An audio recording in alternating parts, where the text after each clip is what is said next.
still survives up until today and was built approximately in the late 14th century. The golden period of this village was from the 1200 after Christ until approximately the 1500, when the Venetian royal family was ruling this island. And throughout these ages, in this village they had built one of the 5 little castles which they built in Santorini, which we named Castelli. Technically they're fortresses, but we call them castles. These castles used to serve as observational and barricade points in key areas of the island. Unfortunately, only one of these castles fully survives, the other 4 are in ruins due to the 1956 earthquake. The 4 castles which are in ruins today, one of them in Ia, one in Imerovigli, one in Pylos in front of us, and one on the southwest point of the island in Akrotiri. These 4 castles had the view of the northern entrance of the port of Santorini, which is the gap between the northwest point and the island of Thirasia. This sea opening, as north is the most common wind of this island, this is the entrance the majority of the sailing ships would use in the old days to approach Santorini. From these castles you could see if any hostile or pirate ships were coming to prepare themselves and defend the island. On such a day, on such an occasion, one of the guards who was in the castle, the first thing to do as soon as he saw a hostile ship was to ring the bell of the chapel, which was inside the castle, in a very particular rhythm and tempo.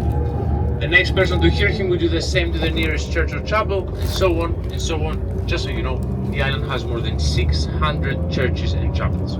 You can understand on such a day the intimidating noise this island would produce, not only to inform its people to find shelter and protect themselves, but also to let the pirates know that we are ready, come and get them. Now, we're now heading to the village of Ia. Ia is famous as the captain's village, built from the wealthiest families of this island, which were the ship owners and captains. By ship, I mean boats and not the animal. It has completely different architecture from the rest of the island, more of a neoclassical Greek architecture, which means houses with very high ceilings, big windows and entrances, very big yards, flat roofs, and different sets of colors from the rest of the island, famous as captain's houses, one of the reasons, along with the beautiful views, that this village became so famous. Until we reach there, a few information regarding the last industry of the island, which is agriculture. You just tasted some of the local wines, and it's time to learn a few things about them. Even though Santorini is a very small island, it grows more than 15,000 acres of grapes every year, almost half of them in the northern side of the island where we're heading right now. 75% production of white grapes and 25% red grapes.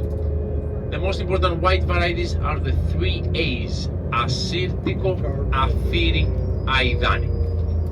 I know the names are hard to remember. If you need me, come to me. I will repeat them as many times as necessary. The white wines, all of the Santorinian wines, are very similar to a French Sauvignon Blanc. We're talking about white wines which are dry, crisp, mineral, citrusy, and very, very tasty. 2 main varieties when it comes to red grapes, Mandilaria and Mavro Dragano. Mavro means black, Dragano means crisp, crunchy. These are the 2 local main red grapes, with Mavro Dragano being a native grape found only in Santorini. Both of them resemble and are very similar to a French Pinot Noir. We're talking about red wine which is very light, dry, extra fruity, silky, and smooth in the texture. However, due to the very small production which they have, even though very tasty wines, they're very expensive ones. And if you ask me, French Pinot Noirs are better. Stick to the white wine while you're here. They also have the production of an amazing dessert wine, which is named Vinsanto. The name comes from the Italian words vino santo, which means holy wine.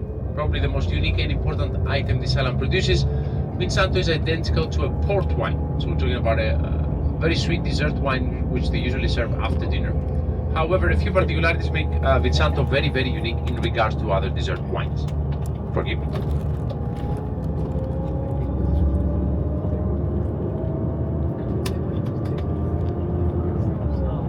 Even though Vinsanto has a very dark amber color, it is only produced from white grapes. I will come back to that. Number 2, minimum 3 years of age in oak barrels, usually French oak barrels, to get the etiquette of authenticity that it is produced on the island. A few producers have barrels which hold 25 years old Vinsanto. The older the wine gets, the sweeter its taste, darker its color, and the thicker its texture. Lastly, and most important of all, Vinsanto is one of the very few dessert wines in all of the world which is naturally sweet and does not contain any added sugar or honey. To accomplish that, they follow a very old tradition.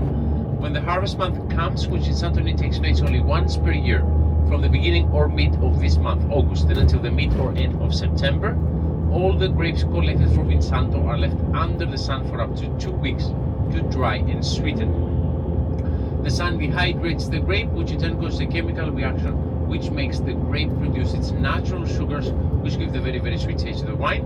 But also, as the grape dries out, it becomes something like a raisin, changing color to dark brown, and hence the wine gets its dark red shade. Last example to show you how particular Vinsanto is: if for any reason someone drinks Vinsanto directly from the bottle and it comes in contact with saliva, after a few days it might turn sour. Due to the enzymes and microbes which live inside the wine, it's almost like a living environment. Any contact with human bacteria can actually destroy it. That's why it's suggested, if any one of you today buys Vinsanto, first serve it in a carafe and then put it into the cups to avoid any contamination. Now, the island also has many particularities in regards to the grape cultivation. Very quickly, the most important ones. The first one, the most obvious, and as you see all around you right now, all of the vines are low on the ground. A technique created by the locals is something that you will see in very few parts of the world, but only in Santorini for the following reasons. Due to the volcanic soil of the island, the very strong winds that condition it, and the very strong sun which we get, this was the way that the locals found to protect their plants from getting damaged and also help them absorb the nutrients of the volcanic soil. Number two, all the work that takes place on the grape fields of Santorini is still made by hands. No machinery and no technology used. A tradition that has to do with the respect towards the earth and its fruits, and seeing how low the vines are on the ground and how strong the sun can get, especially throughout the harvest month, you can understand how much of a hard work it requires to take care of the plants and collect the grapes. Number three, Santorinian vines are some of the very few vines in all of Europe which were not affected by phylloxera. Phylloxera is a bug and a pest which came in all the grape fields of Europe, coming from the USA and starting from France somewhere in the early 19th century, which killed almost every European native grape plant that existed. Europe did not have any grape production, and not until the introduction of stems from American vines which were imported in Europe, all of Europe up until today uses vines that come from these American stems to produce grapes and hence wine, except from Santorini, which still uses its original vine from thousands of years ago, as phylloxera could not survive in the harsh and dehydrated volcanic soil of this island. Particularity number four, last and most important one. As you'll be able to see again in a few moments, you might notice that there are no tubes and no pipes on the soil of the fields. Santorinian vines do not require irrigation. They do not water the plants. Santorini has a very particular type of agriculture which we name anhydri. An means without and either means water, without water. The soil of this island is very rich in pumice. Pumice is a very light porous stone which comes from the volcano and was spread throughout the island after the volcanic eruptions. Pumice in the soil absorbs, traps and stores the humidity which comes out from the sea and from the soil throughout the night. And as the morning sunlight hits the soil of the earth and the temperature rises, the humidity starts evaporating from inside the stone, and this is how the majority of the plants of the island get hydrated, thus making Santorinian vines the only self-water vines I have ever come across in my life. But also, due to this very particular type of agriculture, the majority of the Santorinian vegetables have a much sweeter taste in regards to the rest of the world, due to the less concentration of water in them and the more condensed and compact flavor. As you can understand, all the reasons I just mentioned make Santorinian wine one of the most particular in the world. They also make it a little bit of an expensive wine. The average price for a kilo of grapes increases anywhere between 50 cents and up until 5.5 euros per kilo. For the same amount of grapes in Santorini, you will not pay less than 4 euros, and in some occasions even 9 euros per kilo, which means that a bottle of a nice white Santorinian wine will cost you at least 25 euros per bottle at the liquor store. Having said that, I think they're worth every penny, as at the moment, due to their very unique method of production, they're only comparable to the best Italian and French wines. Now, last thing you should know about the local wine, which can be a good or a bad thing, depends on you, and maybe I should have said it earlier, due to the very strong sun and volcanic soil of the island, Santorinian wines are high in alcoholic percentage. White wines can reach even 15% and red ones even 17.5. That's why most of the locals will recommend, and I agree with them, have some food with local wine. Now, the most important product after the Santorinian grape is the Santorinian tomato. It looks like a very, very small cherry tomato, but it's an actual tomato of super, super small size, almost like a mini heirloom. One of the sweetest and tastiest tomatoes I've tried in my life. Harvest between mid-June to the middle of September. Production is minimal, only a handful of restaurants use them in their cuisine, and you can only access them if you know a local farmer. I do. Having fun. In fact, they're so sweet they make many types of desserts with them, such as marmalades for cheese-based desserts, or if there are salty dishes which require sweet components, they often use it there as well in that method. Capers, probably the best tasting capers in the world. They don't have to cultivate them. They grow wildly into the island, usually in very particular spots such as rocks or walls that have been constructed with volcanic stones. Volcanic stones retain heat, which capers love. If there's a small gap between the two rocks, they usually grow aroma. The sphere, which we call a caper, is a bulb. If you don't remove it, after some time it blossoms, it turns to a beautiful white flower with purple stems, so technically we eat capers with flowers. In fact, Santorinians eat the leaves of the caper plant as well, which they make a pickle. Very tasty, goes very well with salads, and is also soothing if you have a stomach ache due to the chlorophyll and the vinegar of the brine. They grow eggplants which are completely white in color and so sweet they even make a dessert out of them. Sweet of spoon from baby eggplants. Zucchini which are completely round like spheres and very very sweet. Watermelons which are the smallest I've seen in my life, full of seeds but the sweetest I've ever tasted. And they have a very very particular type of cucumber which is named katsuni. The particularity is the following. If when the cucumber is ready you do not remove it from the plant, it keeps on growing, it becomes as big as a huge pumpkin, completely yellow on the outside part, and I'm not joking, it actually turns into a sweet melon. Not like a sweet melon, into a sweet melon. It was a crossbreeding of seeds centuries ago, and along with the volcanic soil, it is a very remarkable result. In fact, if you want it to grow all the way up until the stage of a melon, you have to take the seeds when it has reached that stage, otherwise it only grows as a cucumber. Very few trees on the island. At the central part you will find eucalyptus and pine trees. Close to the sea you will find palm trees and almirica, a tree that looks like a bush. Olive trees in many parts of the island, but only for personal consumption, no mass production. Fig trees everywhere. One of the most delicious figs in Greece. Harvest is at the beginning of this month and until the end of August. Pistachio and pomegranate trees in many parts of the island. They're harvested at the end of September and throughout October. And in every corner of this island you will find prickly pear cactus. From its fruit they make an amazing marmalade and even more amazing liquor, prickly pear liquor from Santorini, one of the things worth buying on this island. Very few animals survive here. Hedgehogs, rabbits, lizards, a few snakes, many types of birds, and of course cats, dogs, donkeys, mules and horses, which are part of the culture and the everyday life. In fact, donkeys are a trademark of this island. They were used for centuries due to the very particular morphology of this place, the very steep hills, and the village is built on the lower side of them. They were always there to carry the heavy loads. And before the construction of the new port, which we met earlier, and before the cable car, the only access from the sea to the upper side of the island was the old port of Santorini, 588 steps. The donkeys were always there to greet the people and bring them up. You can still encounter donkeys today, sometimes, usually close to the sunset point in Nia or close to the cable car in Fira. If that's the case today, if any one of you encounters donkeys, please do not stand behind them. They have a very weird temper. If they feel threatened, they kick, and they kick very hard. Now, your attention for 2 minutes and then I will leave you in peace, I promise. In about 10, 11, 12 minutes we'll be reaching the village of Ie.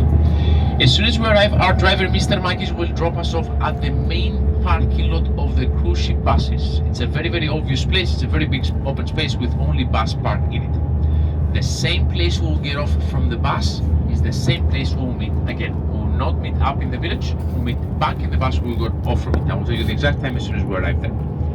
As soon as we arrive, we have an uphill staircase to climb, about 4 or 5 minutes. I know you just had wine, I know it's hot, everybody on their own pace, do not feel rushed. I have to go in the front and lead.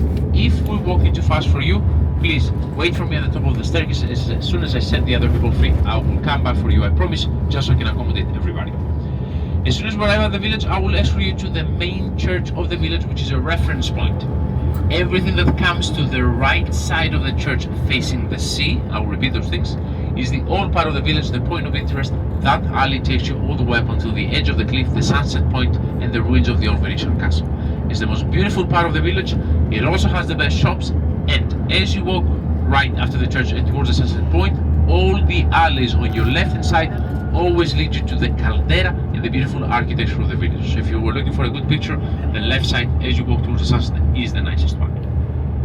If you need to use the restroom, there's a few public restrooms on the village. They will ask you for a €1 coin. Due to the shortage of water on the island, this is how things work. My suggestion, if you go anywhere to have a coffee or a snack, since you will be paying for your product, use the restroom as well.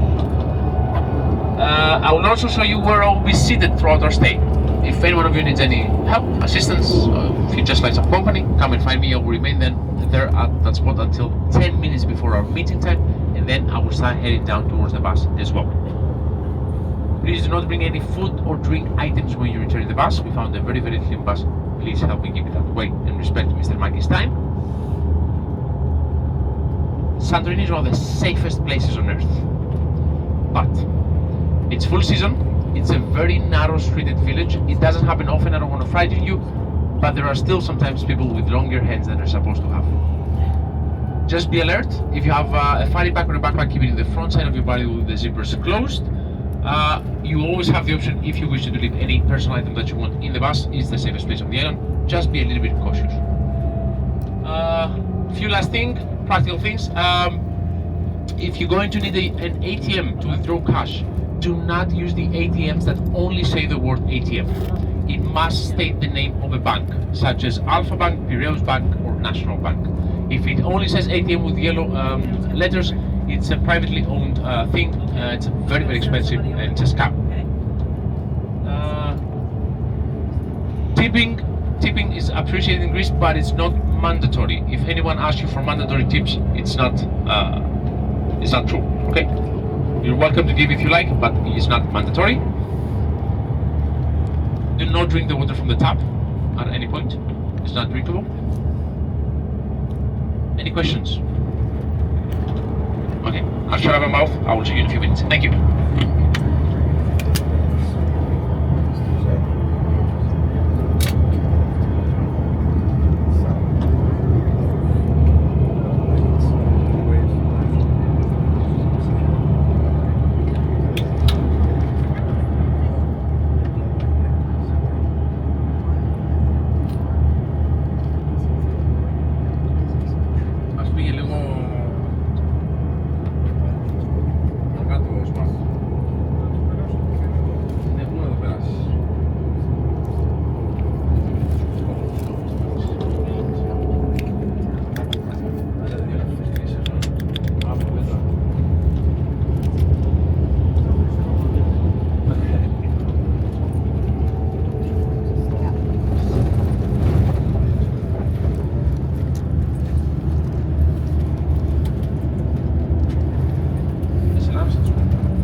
Sorry, I had another group when you arrived, so I didn't get the information. Has anyone informed you about the last tender boat of the day? What time it is?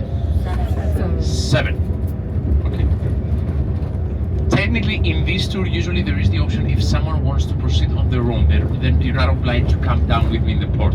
I think today does not apply because if it's 7 o'clock is the last tender boat, it means you should be by 5:30 at the cable car. But we will be leaving around 6 from Fira to go back to the port. So yeah, it doesn't apply. Thank you. We're okay, right? Yeah, we'll be fine.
24.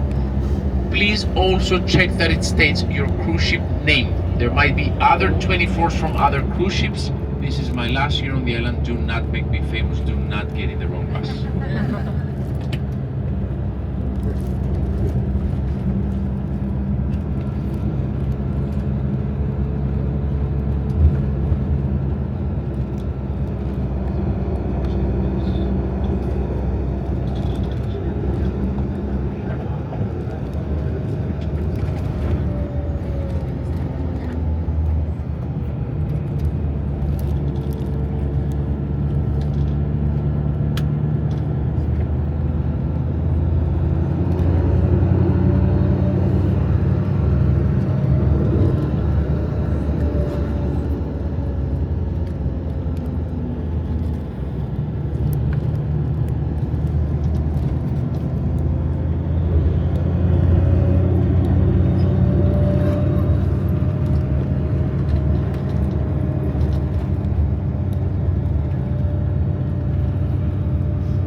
If anyone is craving ice cream like I do, Ia has one of the best ice cream places in all of the world. I'm not joking. I'm half Italian, I do know my ice creams. The place is called Lolita's. Best ice cream in a long time you've tasted. And also everybody knows where Lolita's is. It's a reference point, so if you feel lost or confused, ask anybody Lolita's and they will bring you very close to where I will be.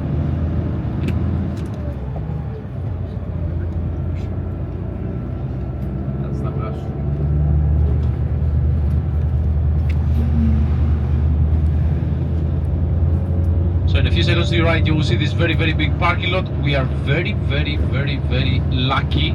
I haven't seen the parking lot so empty in more than a month, which means the village will not be very crowded, which means it's a great day for pictures. So as soon as we arrive, go directly to the spot that I told you. It doesn't happen often. I assume when we return there will be much more buses, so take advantage of this opportunity. Remember, 4:30, everybody back here.